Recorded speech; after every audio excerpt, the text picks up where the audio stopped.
wildtalkradio.com.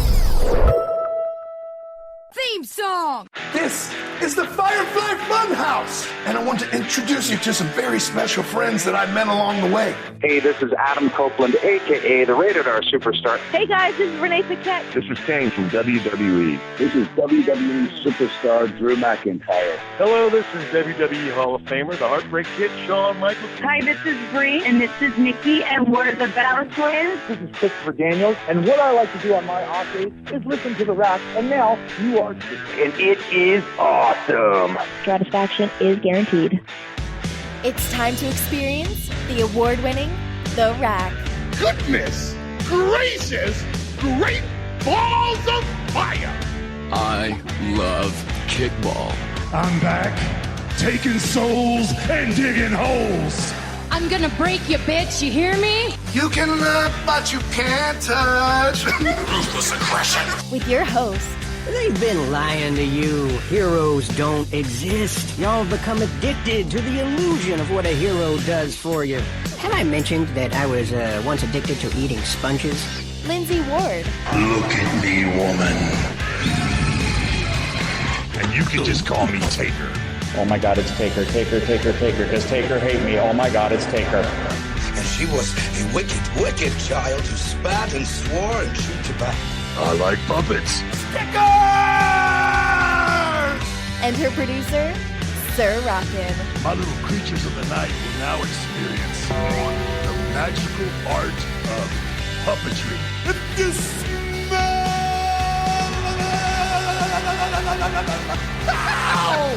what the game is playing. Live on the Wild Talk Radio Network. We're here. Yowie wowie!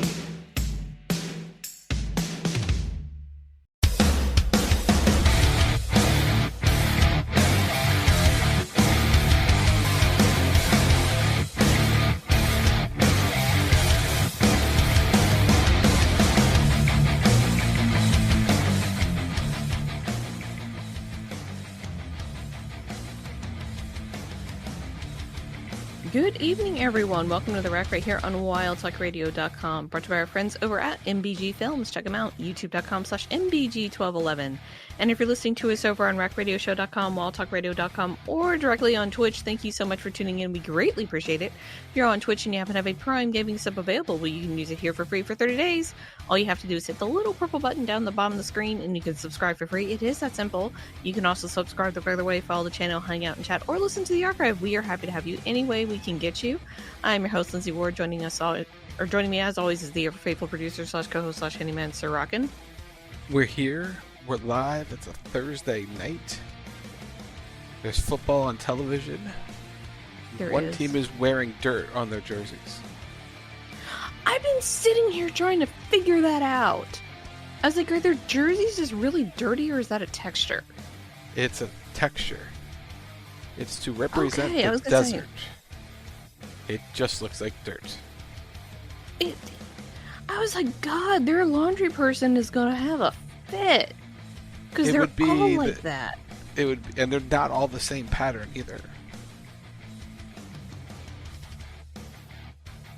You could have done a really cool, like, desert sunset jersey. But they put dirt on the jerseys. You can tweet us at Wild Talk Radio, at Rack Radio Show, at Lindsey Ward. Come to wildtalkradio.com, rackradioshow.com, or twitch.tv/WJ Live to interact with us live or in the past, because you can pause, rewind, like Blockbuster.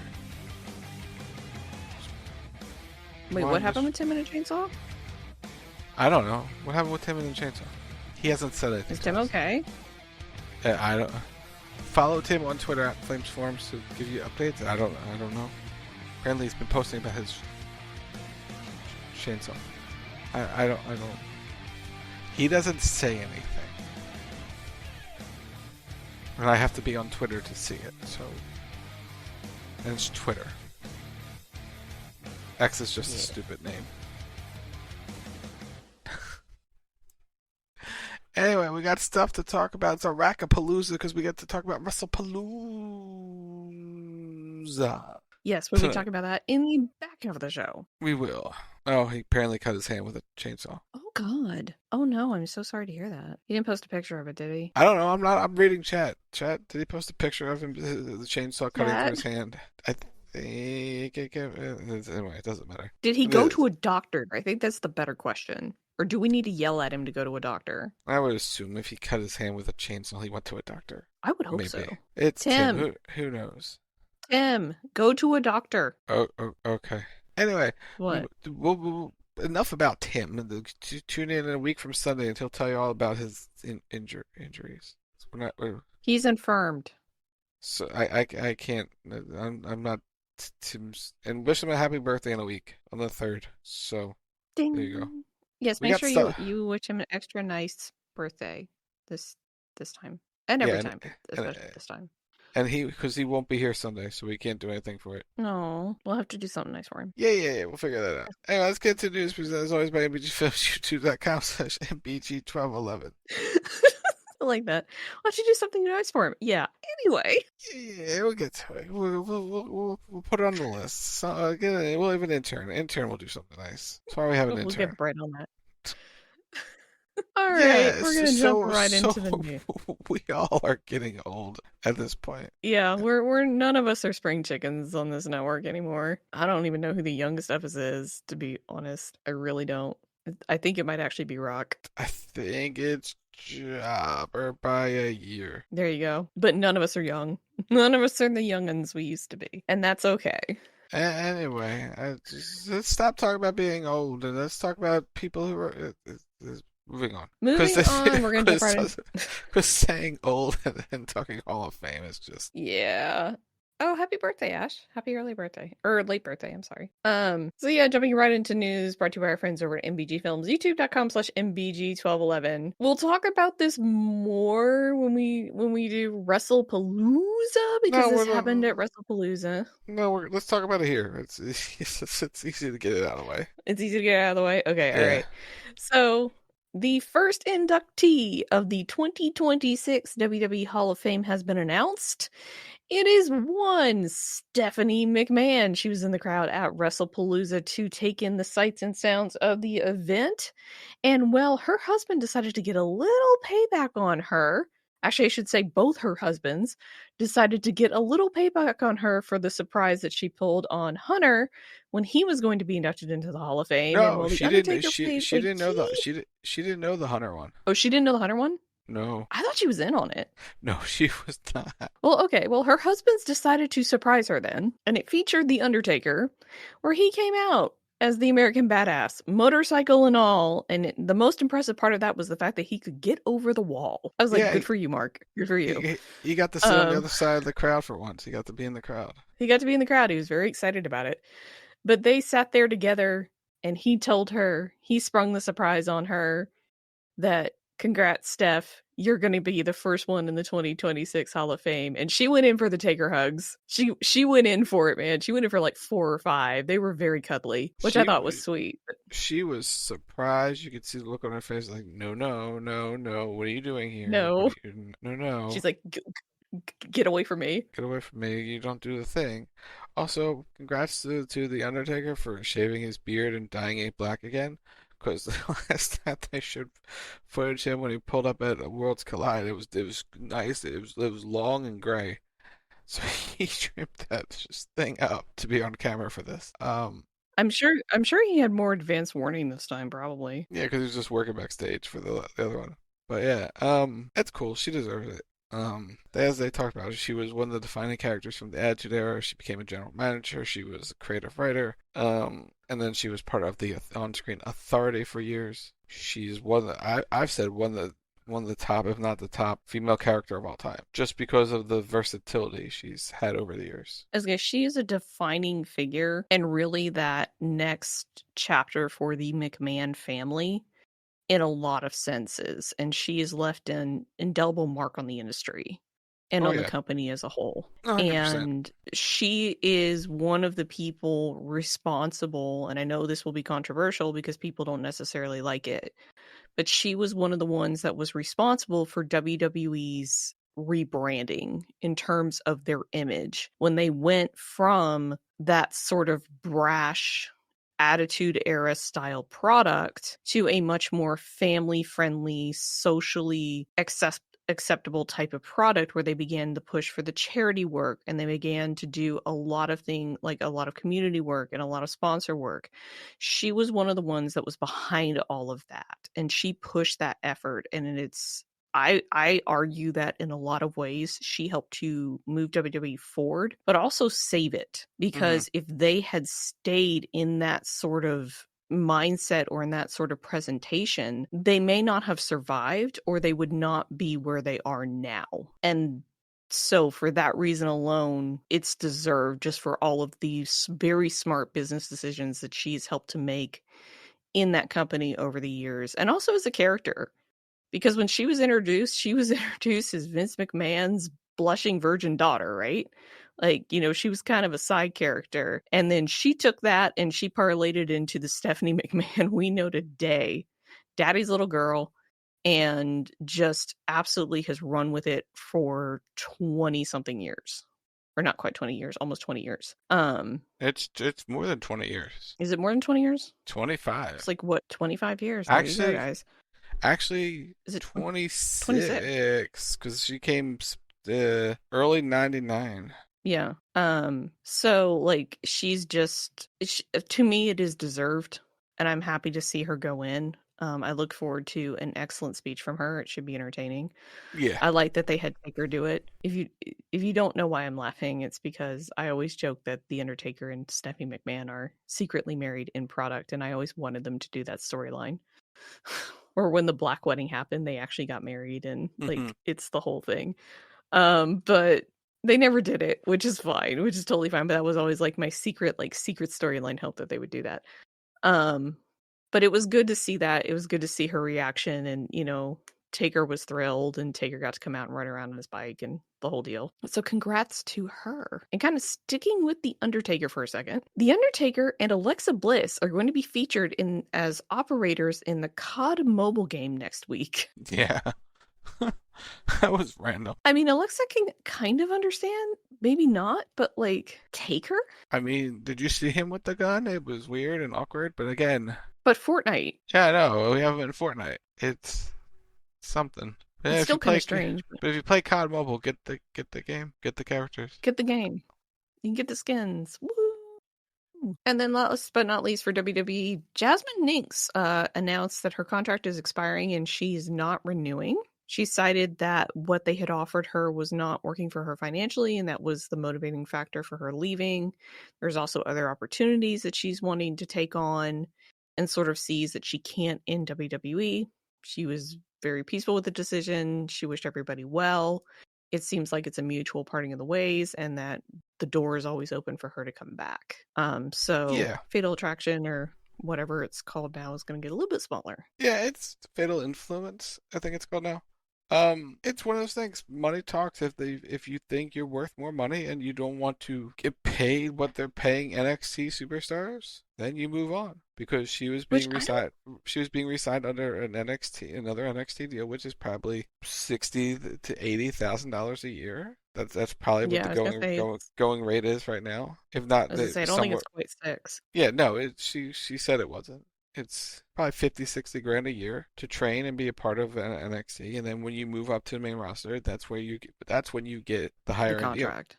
Because they're not going to pay PL if you have 150 people down at the performance center. You can't pay them all six figures. It doesn't make financial sense. I think it's also scaling depending on what level you're coming in at. I'm sure, like for the people that are coming in off the indies, people like Julian, Stephanie Vaquer, they're probably coming in at a little bit higher amount. Oh yeah, they're not going to have to do as much training. Yeah, they got more main roster deals than what it would be in NXT. Jordan Grace got a main roster deal to be down in NXT. But if you're just coming to be a part of the performance center and hope to make television, go through Evolve and LFG to get to NXT, you're not making a ton of money, and I don't think anyone's surprised that they're not. I saw some people kind of being like, why are you paying your your developmental talent's so low, like that she can't live off of, you know, or she can't thrive off of what you're paying her. And it's like, well, but if you, this is where I feel like she was very smart in how she phrased this, that, you know, it just financially, it didn't work for her. And this is very relatable for a lot of people, where it's, why are you going to stay in a job that isn't paying you what you feel you're worth, or isn't paying you what you want to be paid, when you can go somewhere else and you can potentially make more money and have the life that you want? And that's really what this is about. If she wanted to stay, she would have stayed. But the fact of the matter is when she said, there are other opportunities out there that I can take, it's, she wants to improve her quality of life. She wants to make more money. And she doesn't see that occurring in WWE, because realistically speaking, Fatal, whatever it's called, it's been down in NXT for the entirety of its run. And it started years ago with Mandy Rose. And it's now carrying forward to today. Like, Mandy Rose is gone. Gigi Dolan is gone. The only one left is JC Jane. And she's the one running it. She became she ran her own group. It's just basically the same type of group, and it hasn't gone anywhere. And so you can kind of see where the writing on the wall is. And it's, yeah, they offered me another deal, but it's something of, in NXT and WWE in general, you do have a time limit. And you have to either prove that you're worth keeping, which she had because they wanted to re-sign her, but you also need to get out of NXT and get up on the main roster within a specific amount of time, or they will cut you. And granted, that's not necessarily fully in her control. It's, they'll call you up when they think you're ready to be called up and they have a spot for you. But like, if you're just going to sit there and coast and you're going to risk the possibility of being let go, you're going to look at other opportunities and you're going to look for other ways to sort of secure your future. And she's seeing that other places. And I think that's incredibly smart of her. And I've seen some people like going after her for that. And it's like, no, she's looking after number one. She's taking care of herself. Yeah. As she should. Like, the biggest thing with this is she got recruited. Like, she explained the whole story. She got recruited and she decided to do this. I don't think this was necessarily a lifelong ambition for her. And so it's, all right, they want to pay me to do this. I'll give this a try. I'll see if this works out. She cited she'd had a lot of injuries. She'd had to have like her knees repaired, or her knees completely redone. She's had all these things happen to her. And so that's kind of like hindered her progress a little bit. And now she's looking at the future and she's like, yeah, no, I'm not in with this. I'm not okay with this. And I can't fault her for that. You can't really fault her for it. It's like, it's ultimately a business decision, and talent in wrestling in general should treat it like a business, because it is a business and you are the business. You're selling yourself. You're selling the character. So you have to treat it as a business. And if it's not working, it's time to move on. That's just it. Speaking of moving on, let's talk a little TNA. We have our inductees for the TNA Hall of Fame, and this is both very highly deserved.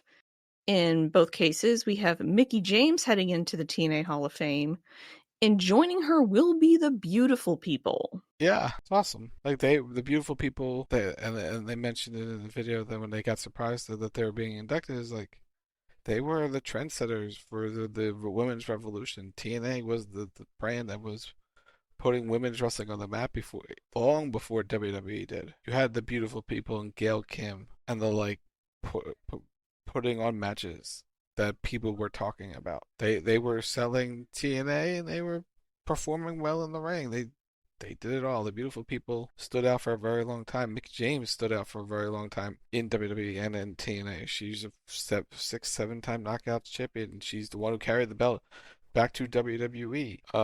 These are both well-deserved inductees in a couple weeks at Bound for Glory. Yeah, so congratulations to them. Very, very, very well-deserved. Indeed. Can't wait to see it, personally.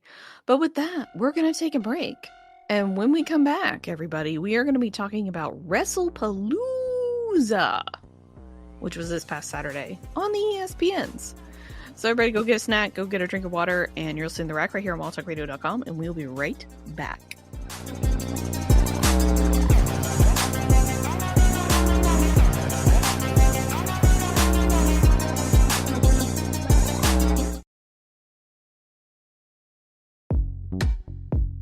Are you following us on twitch.tv/WTR live? Do you have Amazon Prime? If so, You can link it to your Twitch account and subscribe to our Twitch channel for free with Twitch Prime.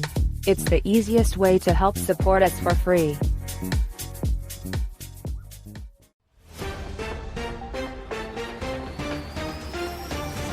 This just into the CB Radio News Desk.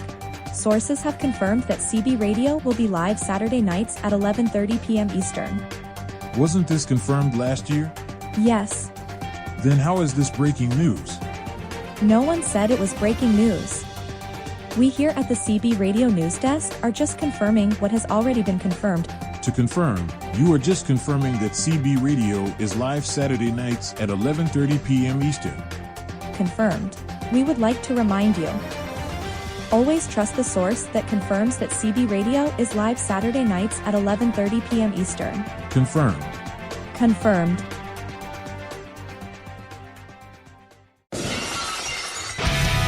Every Monday night, once Monday Night Raw ends, the Raw Post Show goes live. You want to hear a story? Give me a hell yeah!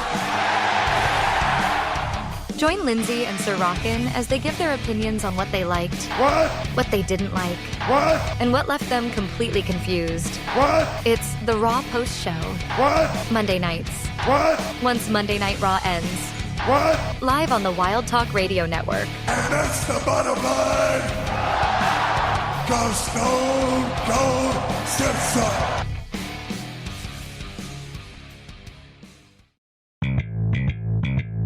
Like what you hear?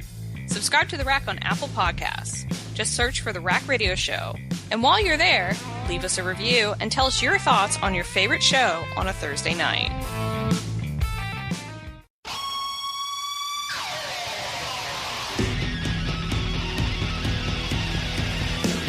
Every Sunday night, the evolution continues with Wrestle Talk Radio, giving you all the latest happenings in sports entertainment.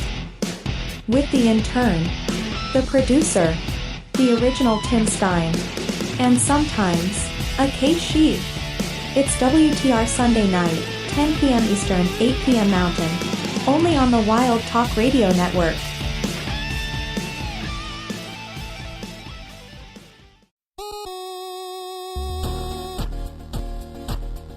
Did you know you can use support a creator code ROCKNSOCK in the Fortnite item shop? That's ROCKNSOCK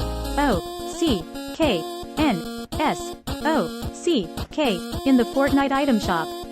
That's a hashtag ad, because we are a hashtag epic partner.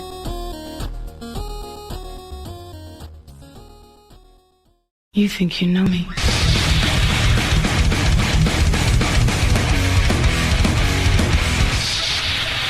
Hey, this is Adam Copeland, a.k.a. the Rated R Superstar, a.k.a. Dwight Hendrickson from Haven, and you are listening to The Rack.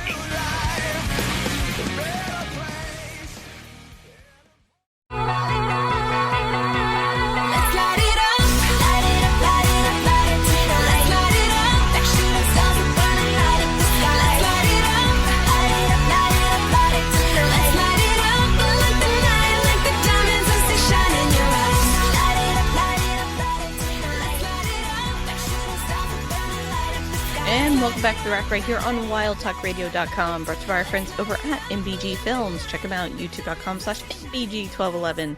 And if you're listening to us over on RackRadioshow.com, WildTalkRadio.com, or directly on Twitch, thank you so much for tuning in. We greatly appreciate it. If you're on Twitch and you happen to have a Prime Gaming sub available, we can use it here for free for 30 days. All you have to do is hit the little purple button down the bottom of the screen and you can subscribe for free. It is that simple. You can also subscribe the regular way, follow the channel, hang out and chat, or listen to the archive. We are happy to have you any way we can get you. And with that, we are here to talk all about WrestlePalooza, which made its debut on ESPN this past Saturday, and this show was not well received. It was a solid show. Some gave it a C. One person representing ESPN gave it a C, and people are like, "Oh my God, they gave it a C." Okay, fantastic. And what starts it is you get one wrestler from another company talking it up, and that just gets everyone just hyping around it and talking about it. And making a fuss of this thing. See, but here's the thing. People were talking about the show. I don't know if anyone was really talking about that other show. There's another show?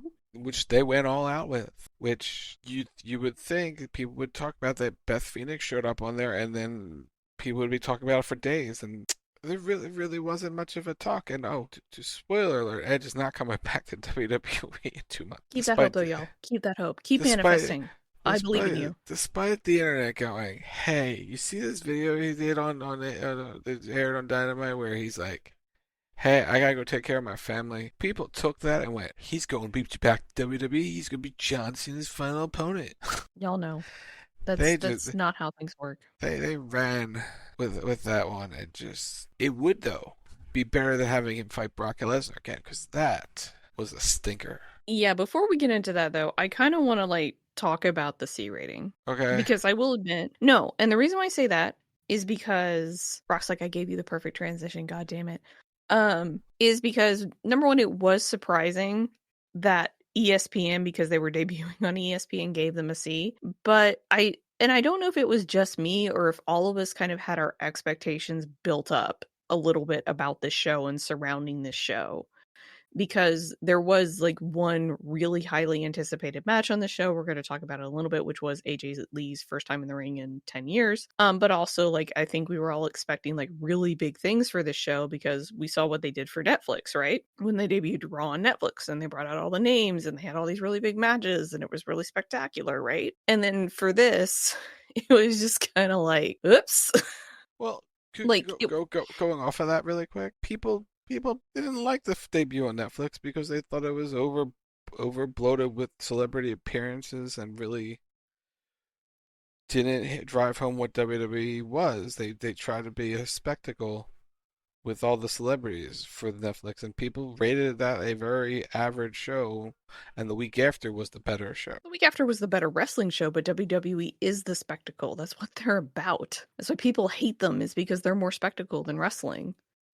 Oh yeah, but people had negative reviews of the first show for whatever reason. Even though it was a really good show, they were like, we had all these. They showed 17,000 celebrities in the crowd. They hyped up WrestlePalooza as here's why people got the C rating is the C rating, because you had people from WWE, from ESPN going, hey, we want to turn WrestlePalooza into a new WrestleMania SummerSlam. Yep.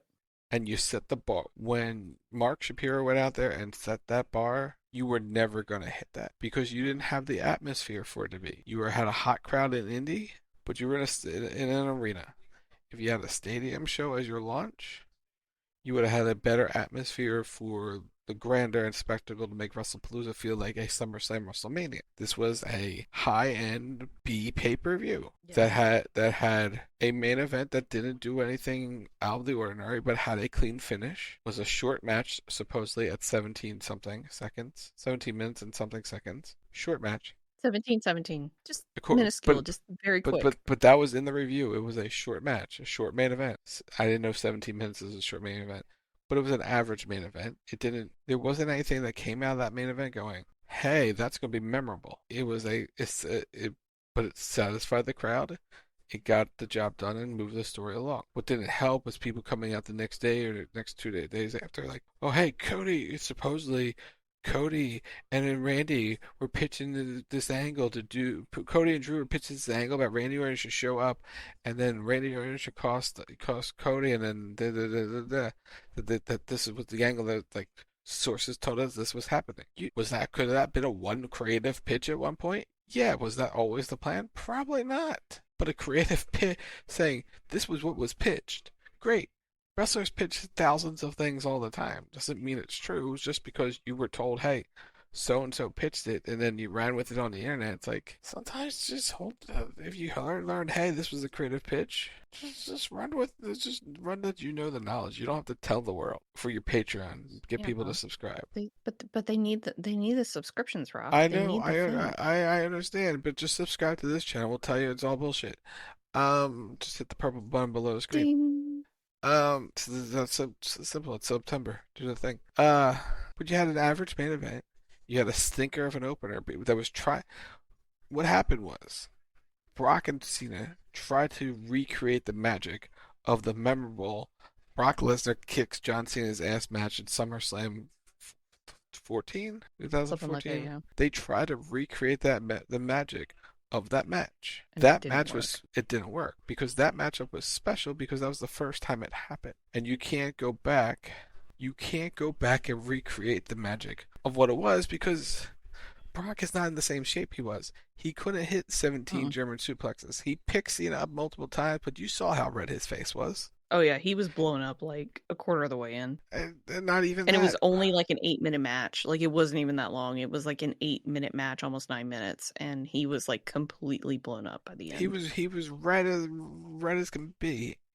You kind of feel bad for him, how red he get. But they tried to recreate the magic of something. You had the most anticipated match on the show deliver a good match. But it was very old school in nature. You had a tag match between the Usos and the Vision that was just a Raw main event style, a Raw tag match. So did they deserve to see? Yes. So ESPN.com got the internet all abuzz because, oh my God, they gave it a C? Yeah. It was deserved because it was an average show with a really good women's title match, a satisfying main event, and a moment seeing AJ Lee back in the ring. I don't know what when you look at WWE PLEs and what they try to do, they can either go really all out and create these memorable moments, and people were like, "That was awesome," or people get mad that they did something. Like you can't win. For months, people complain about the bloodline matches, right? Everyone interferes in the main event. So what do? They give you a traditional main event with a clean finish that gets complained about that was a short match. Like, you can't win. Throw 15 interferences to drag the match out 10 more minutes? Or do a satisfying babyface win main event? We told you last week. There was no way the babyface wasn't going to be standing out, not on top for the first ESPN show. It wrote itself. I don't know. Where do you want to begin? Well, since we were going to talk about it, let's talk about Brock versus John. Because, yeah, you mentioned it, and that's pretty much it, is that they tried to recreate something that they really didn't have the build or the structure or the story or whatever to do. And that was one of the main problems of this match. And unfortunately, Brock and John opened the show, and you just had Brock go out there and essentially annihilate John Cena, which was only made worse by the fact that John Cena did his entrance with a bunch of like kids all dressed in Cena gear. Like, which is awesome. Which was awesome. Which was so sweet. It's like, oh look, it's good guy Cena, he's back. And then you just had Brock annihilate him in front of a bunch of children. Like, it was just like, oh my God, why would you do that? But this, I agree with what I think it was Brent said on Sunday, that like this just sucked all the air out of the crowd. This sucked a lot of the excitement out of the event. Cena got a little offense in, but not a lot. And in terms of setting like the pace for the show, this was a really poor choice of match to do that with. Like, you had a couple other options that you could have opened the show with, and it would have been a lot better timing in terms of how everybody took the show. Like, I honestly believe that this particular opening match did leave a bad taste in people's mouths, and it lasted throughout the show. Well, here's the problem. At least to a specific point. If you put this at the end, it would have been a really stinker of an ending. So they took it out because they were hyping it as the main event, and then they got moved to the first. If you put it on midway through, you would have just killed the crowd completely. Not necessarily. Yeah, no. Because honestly, you could have sandwiched it. You could have sandwiched it. There was nothing. There was nothing you could not recover, because if you moved the women's title first and had a really hot start, and then you put this in there, you would have done a disservice for the CM Punk match with AJ Lee. You would have done that disservice because you would have killed the crowd. At least where they put it first, the crowd had at least another hour to recover. Yeah, but I feel like, I guess I'm questioning why, out of all the ways to tell that story, especially since this was a one-off match, right? Like, they're not going to go back and fight each other again unless they are. They're not. Which, yeah, it doesn't seem like that's the case. So this is the last time that John Cena is ever going to fight Brock Lesnar. And I said this last week, Brock is not going to lay down for John. Like, because they have other plans for Brock. I understand that. And that's what happened here. That's what happened here. They've reestablished Brock for the sake of John Cena. But it was, to me, that's stupid. I don't disagree with that. It was a terrible decision, but that's what they did. I know that's what they did, but here's the thing. You could have Brock Lesnar go beat the shit out of literally anybody else on that roster, and it would be fine. It would be completely fine. Like, I don't care. And it's not even that John lost to Brock, that John lost to Brock. Like, that's fine. I don't care about that. What I care about is the fact that they had Brock go out there and basically decimate John Cena in front of everybody as the opening match for this show. And in terms of the John Cena retirement tour at this stage, because we talked about it a lot last week, he only has a handful of appearances left. At this stage, they're literally just booking matches without story because we only have so many left for him. Yeah, they don't have the time. They don't have the appearances. So we're just literally just booking the dream matches at this stage, and we're just going to run with it. And so, again, it's a very poor choice to do that here because you could have had Brock beat John. You could have had Brock be dominant over John. Like, that's fine because it's Brock. There's a certain level of that is acceptable. And we're all cool with that. But it's like you could have at least had John look somewhat good in this, and he just didn't. And it's kind of like, especially in terms of the fact that this is Cena's farewell tour, this is the last time we're ever going to see him. It's sort of like, to me, I think puts a little bit of tarnish on it because it feels like it's starting to feel like it's being a little mishandled. He had a really good match with Cody. He had a really good match with Sammy. He was in a groove, and then you did this match. By the way, Paul Heyman showing up and doing the introduction was fantastic. Yeah, Paul Heyman was there, by the way. Which they could be back together, and that's okay. They could be. We'll see. But they put John Cena versus Brock Lesnar on the marquee because it was the thing that sold it for ESPN.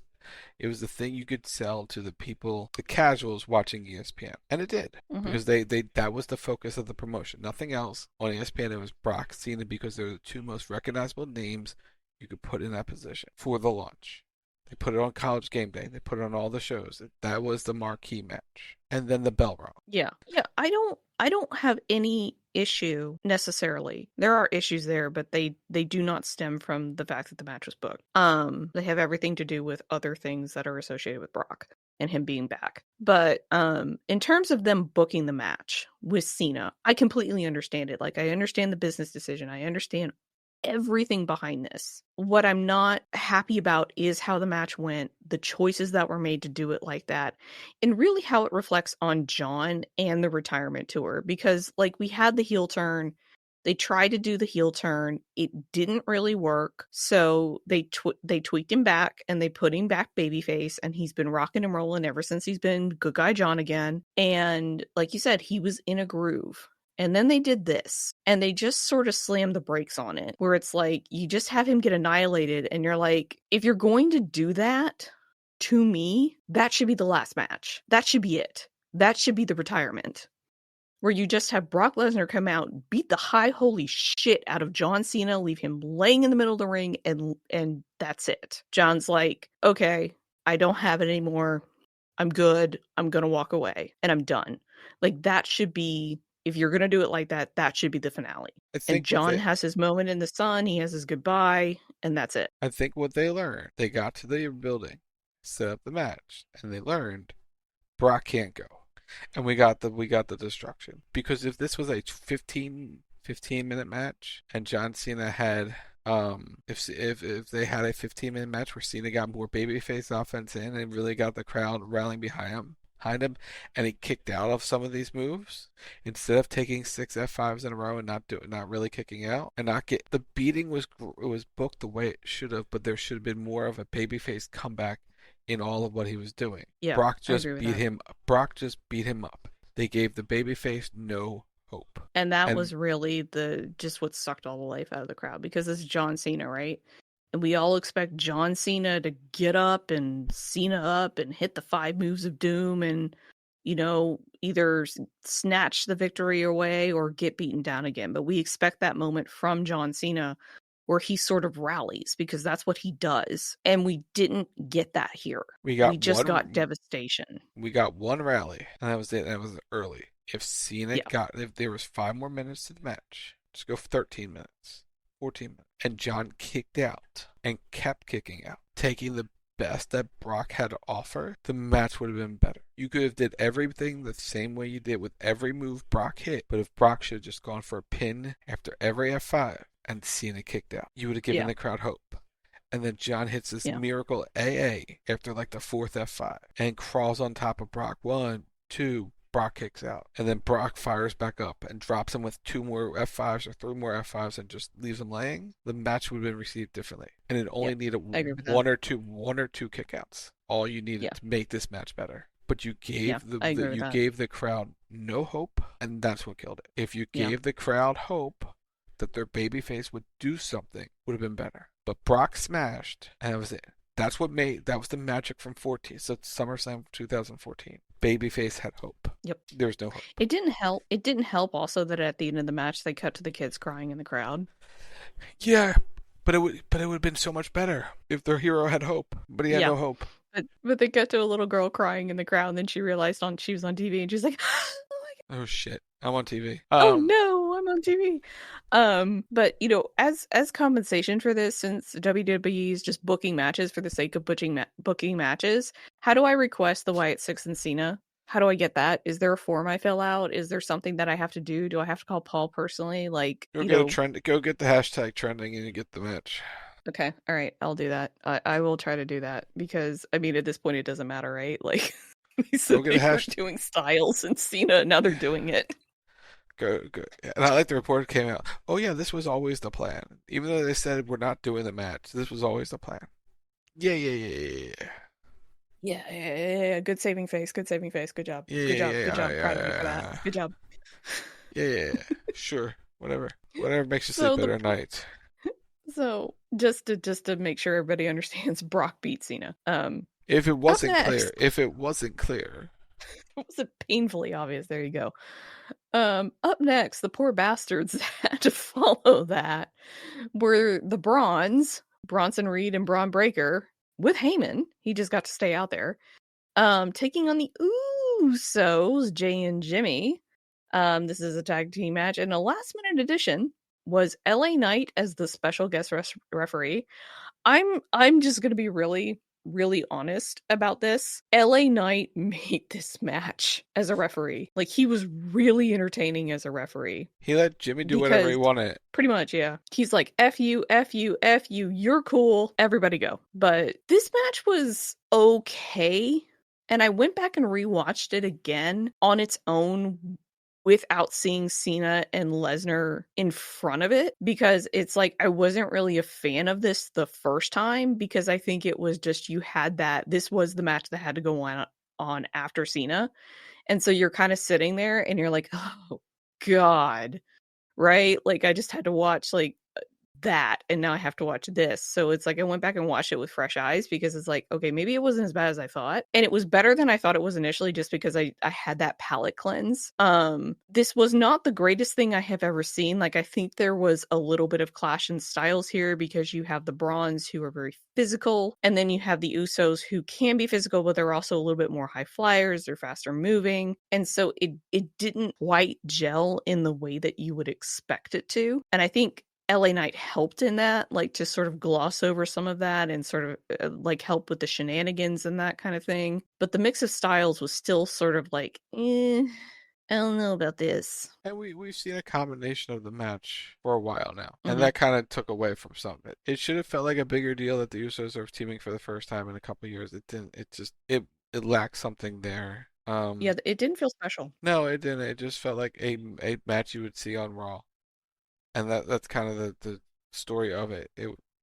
LA being the referee added a little bit extra to it, but it was just an average tag match. The one thing that made it colorful was Jay accidentally clipping himself with a chair. Yeah, thankfully he was okay. Yeah, thankfully he's okay, but he cut himself really bad with a chair because he like caught it on one of the ring ropes and it ricocheted back or something like that, and caught him right on the forehead, and he was a bloody mess. And they were tending to him on the ring apron as like as the Brawns are celebrating. And he was in the concussion protocol, but he's fine now. He's okay. So that's super good. Happy to hear that. But in the moment, it was really scary. It's like, oh my God, is he all right? Because it was full like Crimson Mask situation going on there. Yeah. Again, average tag match. Yeah, very average tag match. Up next is arguably the match that potentially saved the show for a lot of people. Stephanie Vaquer versus Io Sky for the vacant Women's World Championship. Jesus Christ, this was good. This is a match of the year candidate. Oh, should also mention the Vision one. Should mention the Vision one. We should just. Oh yeah, the bronze one. Sorry, I just want to talk about Stephanie Vaquer and Io Sky. I'm sorry. It was so good. Holy shit, it was so good. It was really good. It was match of the night. I don't know if it's match of the year because there's been really good matches before this one.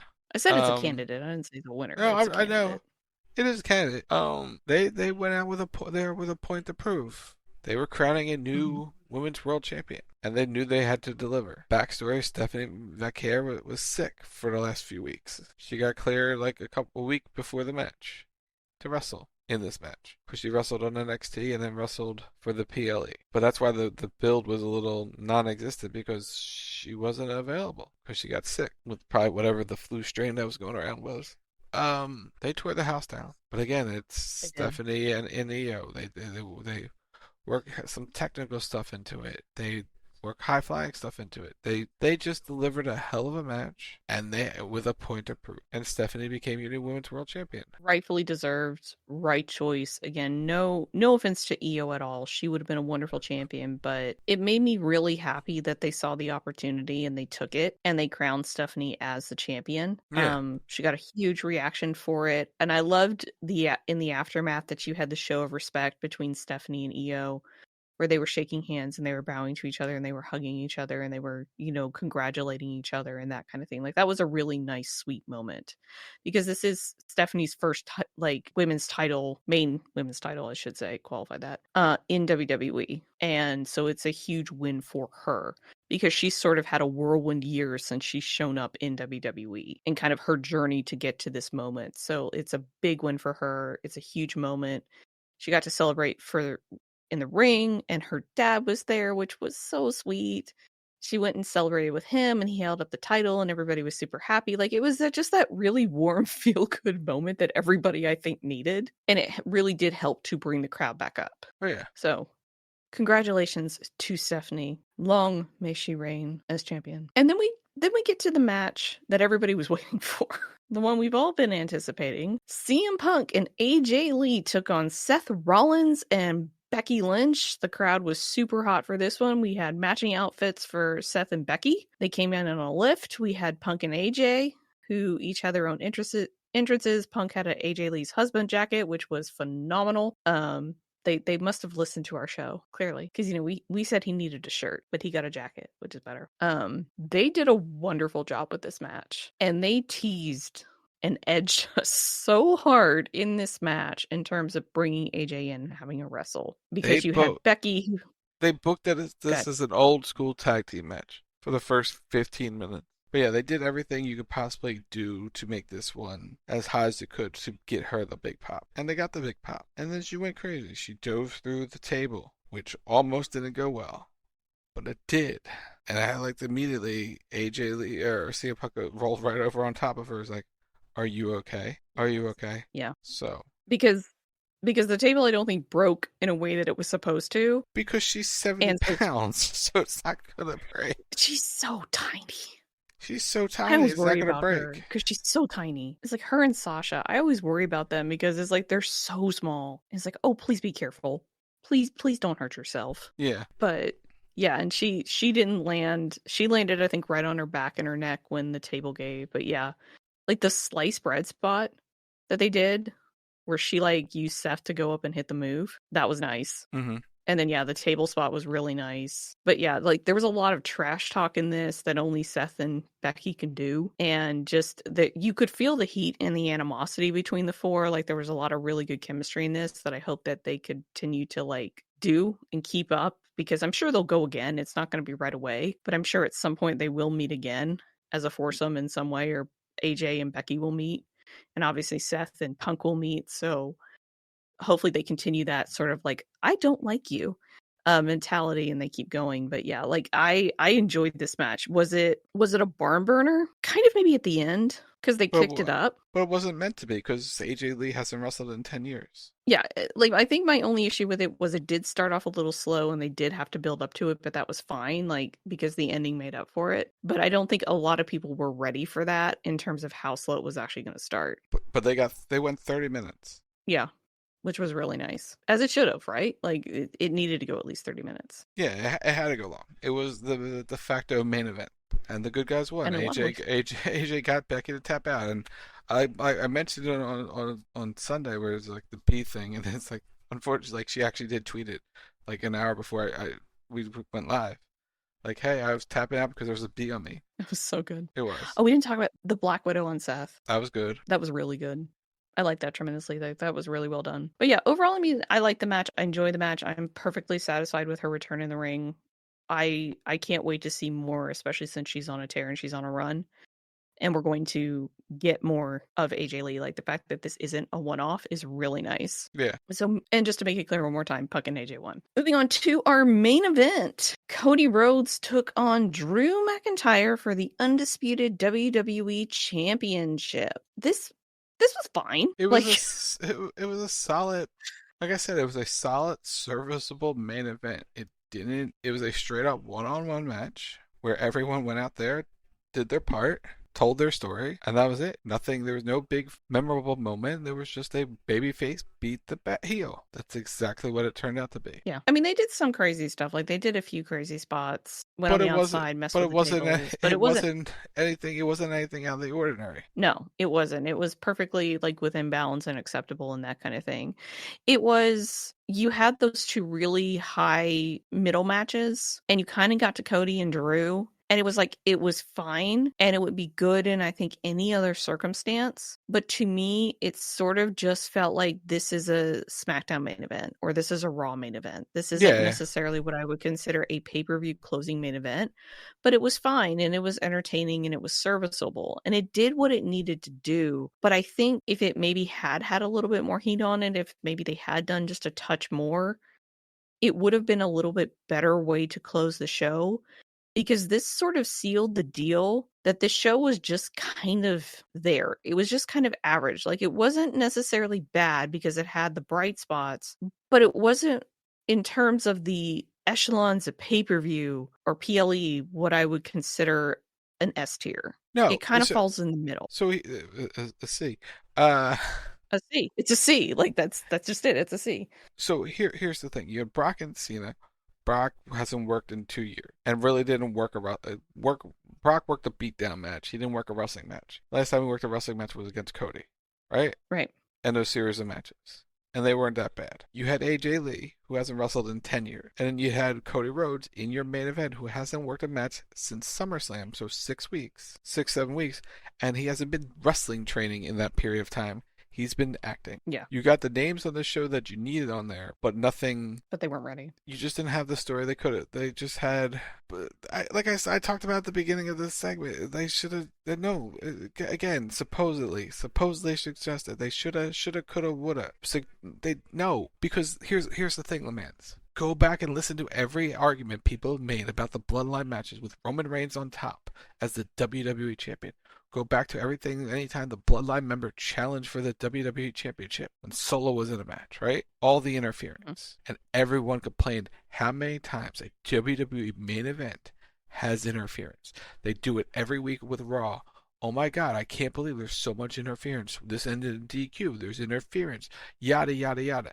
And now the one time they actually give you what you asked for, you as the internet wrestling fan, not you specifically. They give you the clean main event. People have a problem with a clean main event. They can't win. You give them what they want, but just look at it from the optics. Clean main event is what everyone asks for. They give it to them, and they complain. You give them interference, they complain. You can't win. That's a problem. They have to re-educate people that a clean main event's good. That's what has to be re-educated. People have to learn you don't need the interference in the pop, because we all have fallen into making that's really, really good, and it really, really is good. But when you give you the clean main event, it's just, it happened. What are we going to do about it? Would I have liked to see Randy Orton interfere in the match? Yeah. I pitched that 6 weeks ago for SummerSlam. It didn't happen. It didn't happen. Again, you don't know if they actually pitched it. You don't know how far along it went in the pitch, but there was no interference. Like, a clean main event is interference. There was like no one ran out. It is a clean main event. That's a clean main event. There was no third party. That's a clean main event. Heel tactics, injured that leg. That's clean. That's a traditional heel main event. You got to re-educate the fan. That's where I'm at. I didn't have a problem with it being clean. No, I had no problem with it, but people's expectations are, at this point we need to see all this, but when we get just a solid, you end up with a reviewer going, short match, C. Yeah, the short match is stupid. Like, unless you consider a longer match, unless you were expecting the main event to be 30 minutes. And maybe that's where that's coming from, is that they expected a 30-minute knockdown drag out, but this match didn't need to be 30 minutes. Like, it was fine at 17. And that's really the key, is that the match was timed out really well. It lacked oomph to me. And that's what I can say about a lot of the matches on this show and on this card, or the majority, is that they kind of lacked oomph. There wasn't, I felt like, as much build or as much story behind some of them. And you could tell which ones had the story, which ones had the meanings, and which ones were just kind of there. And that's really where the problem for me lies, because we went through that period for a long time where WWE was doing that long-term storytelling, and they were moving from feud to feud to feud kind of seamlessly. And you had that continuing ongoing story. And it feels like in a lot of ways it's kind of been interrupted by the Cena Farewell Tour, because that has taken precedence in a lot of cases, not always. But that's sort of what's been dominating the product right now, because they're sending Cena off. And then when they're not doing that, they're kind of sort of doing stuff in between. And they're also lacking some of the driving characters. Like, I think a lot of us expected for Gunther to show back up. He didn't do it, which is fine. But yeah, I think the thing that I can say about the show is just a lot of it lacked oomph. At least to me, for 3 matches on this card, I just wasn't invested in it. And that's the problem, was that I wonder how many other people were not necessarily as invested in this as they should have been, because the build wasn't there. Because it was an event that was never supposed to be there. Right. And so I can't fault them too much for that, but I think my worry would be it's that this becomes a pattern for them, and that they kind of stop booking it, and I hope that's not the case. And that's been my worry with these really tight events, that they don't necessarily have the time to do the longer term builds, where they're doing like 3 weeks between shows. You lacked Cena appearances because Cena's contract, the dates are out. You had no Cody because this event was put together to launch ESPN. So they had to scramble to get people on the show. They could have had Roman on the show, but Roman was off filming. Stephanie Vaquer getting sick didn't help anything either, because that's another match that didn't get the build it needed to, because she missed 2 weeks of television leading up to the match. But you had the one driving match delivered, the mixed tag match. It delivered. Cody was off filming. If Cody was on TV, you would have had better build. But again, this event, he booked a movie role for a month that there was no event scheduled. And then they scheduled one. Because his next appearance would have been at Crown Jewel here in 2 weeks. So that's where we're at. So hopefully it gets better. Hopefully Crown Jewel is better. They've already started setting up Crown Jewel, where we're going to see Cody versus Seth at Crown Jewel. We'll see what else materializes for that. Stephanie versus the winner of tomorrow's women's title match. You're going to get the women's tag match on the show. Crown Jewel will have it be fine. And then Survivor. Then you have Survivor Series. We're getting into a gap where there's nothing added to the calendar. It's Crown Jewel. It's Survivor Series. Those are your 2 PLEs left. Then you got Cena's retirement. And then after that, it's the road to Royal Rumble. And then you'll figure it out from there. Yeah. The summer was very busy. So that's where we're at. Putting in another request to WWE, could you not do this again? Could you not do an event every 2 to 3 weeks? That would be really great. Thanks. I think we'll be fine. I think next year we get 10 PLEs. We were in that groove for a while where we didn't have as many pay-per-views we had to talk about, and it was really nice. It's okay, all right, we have space, we have to come up with content for the show, it's great. And just this show has been nothing but preview review the whole time. It sucks. So, as we go into 2026, can we not have as many events? Okay, thanks. I appreciate. But that's our show. That is our show. So you've got some stuff to plug, so plug away. Saturday, CB Radio, 11:30 p.m. Eastern. doing a greater than great debate this week. Tune in, find out. Sunday night, it's WTR Sunday Night Wrestle Talk Radio, 10 p.m. Eastern. Without Tim, because we're talking AEW, we have content prepared. There was no one got injured. There can't be a blame. Right. It's the bit. Monday night, it's the Raw post show. Whenever Raw ends, we'll talk about it like 9:30-ish p.m. Eastern. We'll be back next Thursday night, 10 p.m. Eastern. Let's talk something. It's a content week. We'll come up with content. At Rack Radio Show on all social media platforms where to get your podcast to search the Rack Radio Show. It's at Wild Talk Radio, Facebook.com/Wild Talk Radio Network Chat. It is September, so if you have Amazon Prime, link it to your Twitch account. Go Prime Gaming Support Channel by clicking the purple button below the screen. You can use creator code ROCKETSOCK or Lindsey Ward in the Fortnite shop, Epic Game Store. When you buy Daft Punk, watch the Batmobile, all the emotes, all the skins. Fortnite Mares is coming, so this will be Halloween stuff. Use the code, use it in Genshin, use it in Honkai Star Rail. All the things. Why? Because we are #Epic Partners. You can follow me on most of the social medias at LindsWard, LNSWD. You can check me out on Twitch, twitch.tv/LindsWard. You can follow me on YouTube, youtube.com/LindsWard. And you might still be able to follow me on TikTok. I haven't decided yet, but my account on there is LindsWard0. But it might be going away. We'll have to see. And while you're liking and subscribing and following and doing all the things, you can head over to Matt's channel, MBG Films, youtube.com/MBG1211. Go like, subscribe, and tell him we said hi. So for Rock, I'm Lindsey Ward. You've been listening to Rock right here on WildTalkRadio.com, and we will see you next week. Bye.